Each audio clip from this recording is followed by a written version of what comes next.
Hi, my name is Brian Taylor. I'm the owner of Harlem Doggy Day Spa. Through our contacts like By the Week, we met a dog named Tina. So Tina was actually brought in by one of my colleagues who lives up in the Bronx, and she was actually contacted by her landlord because somebody had relinquished the dog to her landlord, and the landlord brought the dog to my colleague knowing that she worked in animal welfare, so just hoping that she'd have a better chance of finding Tina a home.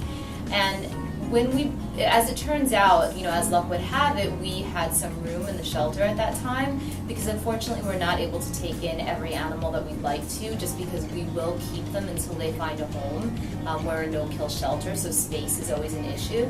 But at that time we did have some room, and when we behaviorally evaluated Tina, it turned out that she passed with flying colors.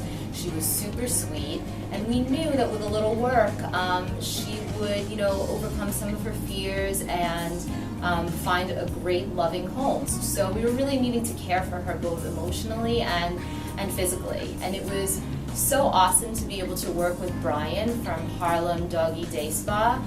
He came in on a volunteer basis and completely gave her a makeover. And I remember when we first saw those before and after shots, the entire staff was pretty much overjoyed because you get really attached to these animals, and it's so great to be able to witness that transformation.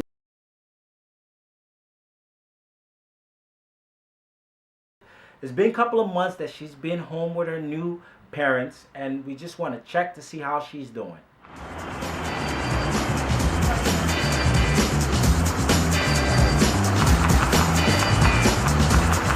Brian arrives at Tina's new home, and our little friend has no problems remembering him. Happy girl. Shake.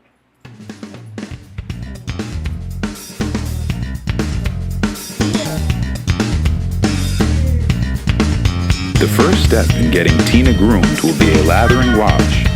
That's right, it's time for a doggy bath.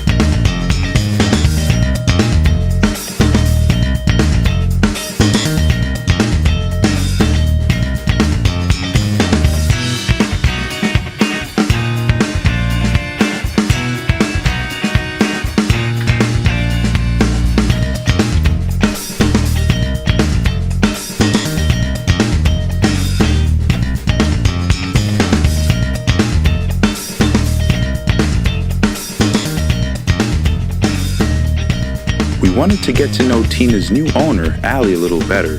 So while Brian is grooming, we asked her what led to Tina being adopted. So I started volunteering at By the Week about a year ago because I was so lonely for a dog in my life, and I had started to dog sit for my good friend and her dog Gremlin, who I love and who's very close with Tina now. But it still wasn't enough, so I needed a little bit more doggy time in my life. I think that the woman who was looking at her prior to me was the one who really wanted to see her all cleaned up.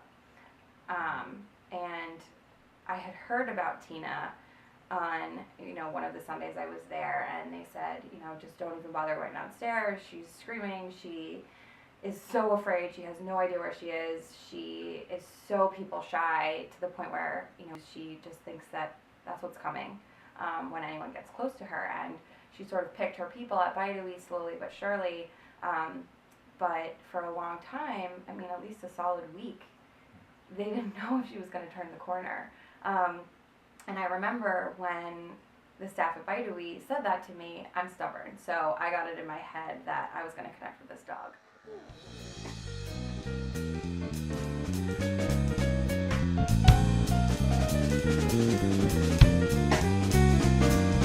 Brian makes sure to be careful as he delicately puts the finishing touches on his grooming. Let's take a look at Tina before and now after her finished grooming.